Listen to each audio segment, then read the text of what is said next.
Anyari sa mga tulpo? Parang basang sisiw dyan kahapon sa Senado.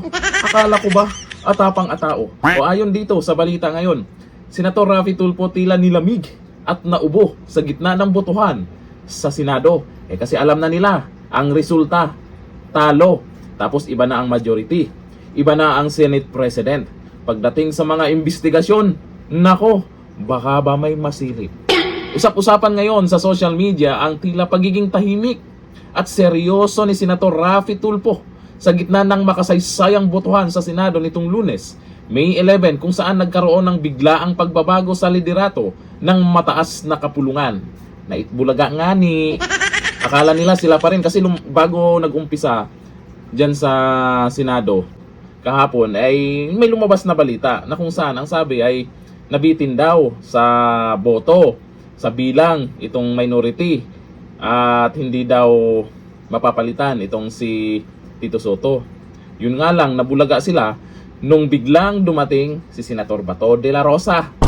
Sinubukan pang ang hinarang, di ba? Pero hindi kinaya, nanaig pa rin ang minority at ngayon naging majority. Sa mga kumakalat na video online, mapapansing tila nilalamig at napaubo umano si Tulfo habang isa-isang itinataas ng mga senador ang kanilang kamay bilang boto sa gitna ng tensyonadong sesyon sa Senado. Sa naturang botohan, bumoto si Tulfo pabor kay dating Senate President Tito Soto. Gayunman nanaig pa din si Senator Alan Peter Cayetano matapos makakuha ng 13 boto. Sa huli, opisyal na naiproklama si Cayetano bilang bagong Senate President matapos talunin si Soto sa botohan sa Senado. Marami pong natuwa dito sa nangyari kahapon dyan sa Senado dahil maraming gusto na ang magiging Senate President ay isang abogado. Ako kahit sinong maging Senate President basta abogado. Para naman pagdating sa usapin ng batas ay hindi pagtatawanan ng mga netizens dyan sa lumalabas na balita kung ano yung masasabi ng Senado. Tapos yung kay Soto may issue pa dun sa Supreme Court.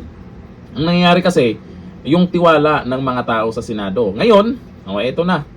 At least kahit papano, meron ng isang Cayetano na alam natin na magaling yan pagdating sa usapin po ng batas. Sabi nila, itong si Raffy Tulfo, malakas na daw sa survey Dumidikit na daw kay BP Sara Talaga lang ang alam ko lang, simula nung naging senador siya at nagkaroon ng investigasyon lalo na dun sa Loto, tapos parang hindi yata nakontento ang karamihan sa nagiging resulta. Doon nagsimula bumaba yung ratings nitong si Raffy Tulfo. Tapos sinundan pa netong nakaraan tungkol sa usapin po ng korupsyon, lalo sa flood control project. Grabe, itong Tulfo ang inaasahan po natin nakaraan. Idol ko po yan dati. Kasi naman, matapang talaga sa TV show niya. Matapang yan, lalo sa away mag-asawa. Ayon dito sa mga nagkomento. Ayon sa mga nagkomment sabi ni Nick Golim, away mag-asawa lang naman kasi kaya niya ayusin. Grabe naman kayo. Sabi ni Jackson Ojero, nawala ang tapang. Sabi ni Elmer Munares, pang TV talaga ang galing ni Idol. Sabi ni Ging, si Mr. Action Man naging tameme.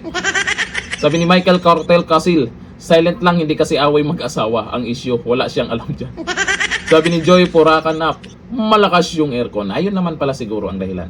Baka masyadong malakas yung aircon dyan sa Senado kaya nilamig at naubo si Raffy Tulfo. Kaso nga lang yung dalawa talaga masyadong tahimik. Hindi lang si Senator Raffy Tulfo, pati itong si Erwin Tulfo masyadong tahimik dyan kahapon sa Senado.